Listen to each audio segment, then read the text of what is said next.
Salam jemaat Tuhan, salam sejahtera bagi kita semua.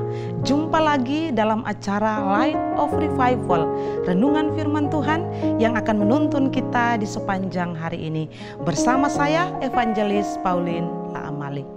Mari kita membuka firman Tuhan yang sudah saya siapkan, terambil dalam kitab Yeremia, pasal 29 ayat yang ke-12.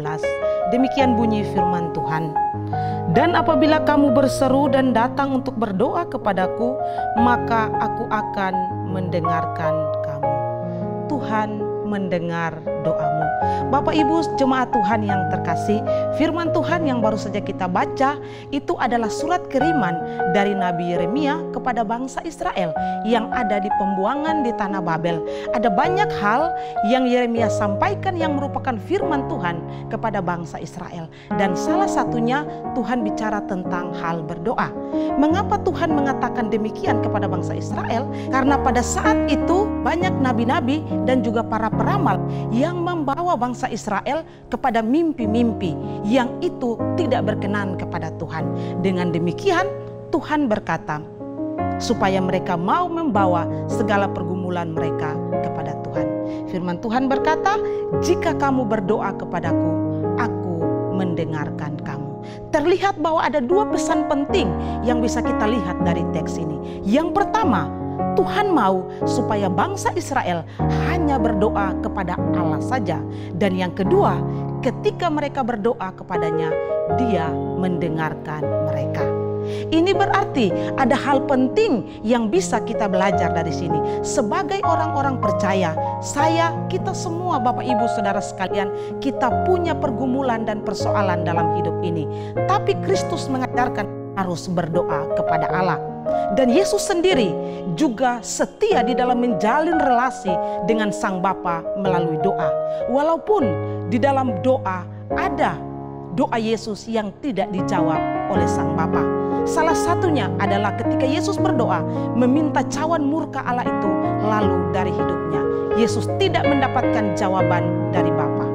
Tapi apakah Yesus berhenti berdoa? Tidak. Yesus tetap berdoa. Hal yang sama juga yang seharusnya menjadi bagian penting dalam kehidupan kita orang percaya. Bukan urusan kita apakah doa-doa kita dijawab atau tidak. Tapi yang terpenting adalah ketika kita berdoa, Tuhan mendengar doa kita. Hal yang sama juga adalah nasihat Rasul Paulus kepada jemaat Efesus, supaya bagaimana mereka tidak jemu-jemu di dalam doa. Karena doa itu merupakan nafas hidup orang percaya dalam menjalin relasi dengan Yesus Kristus.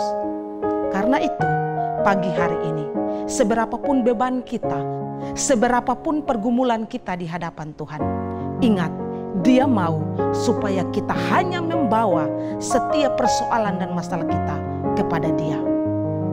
Dan ingat dengan yakin bahwa ketika kita membawa doa kita kepadanya, Dia mendengarkan doa kita.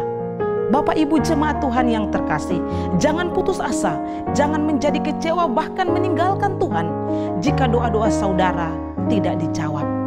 Karena itu, belajarlah dari teladan Tuhan Yesus. Belajarlah dari bangsa Israel ketika Allah menghendaki supaya mereka ketika ada di tanah buangan, mereka tetap berseru hanya kepada Allah saja. Demikian juga orang percaya ketika kita ada dalam persoalan dan masalah, bawalah kepadanya. Ketika kita berdoa kepada Dia, Dia mendengarkan doa kita. Tuhan memberkati. Mari kita berdoa. Tuhan, kami bersyukur untuk firman-Mu. Biarlah kami menjadi pribadi yang setia dan tekun di dalam doa, sebagaimana ajaran Tuhan bagi bangsa Israel. Terima kasih banyak ya Tuhan, dalam nama Yesus. Amin. Bapak Ibu jemaat, mari jadikanlah firman Tuhan sebagai pelita dan terang bagi jalan hidup kita. Tuhan